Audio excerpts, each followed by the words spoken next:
സ്നേഹം പ്രകടിപ്പിക്കേണ്ട രണ്ടാമത്തെ ഒരു കാര്യമാണ് നമ്മൾ പറഞ്ഞുകൊണ്ടിരിക്കുക. വേർഡ്സ്, വാക്കുകളിലൂടെ നമ്മളത് പ്രകടിപ്പിക്കുക എന്നുള്ളത്.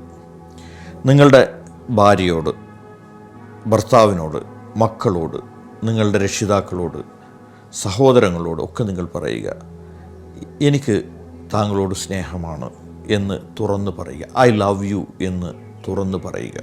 ഈ തുറന്ന് പറച്ചിലുകൾ നമ്മുടെ ഉള്ളിൽ സ്നേഹം വർദ്ധിപ്പിക്കും. അവരുടെ ഉള്ളിൽ നമ്മളോടുള്ള സ്നേഹവും വർദ്ധിപ്പിക്കും. സ്നേഹം നിറഞ്ഞു ഒഴുകുവാനുള്ളതാണ്. അത് വാക്കുകളിലൂടെ ഒഴുകട്ടെ. സ്നേഹം നിറഞ്ഞു ഒഴുകുവാൻ തുടങ്ങിയാൽ അത് അൺകണ്ടീഷനില്ലാതെ നമുക്ക് കൊടുക്കുവാൻ കഴിയും.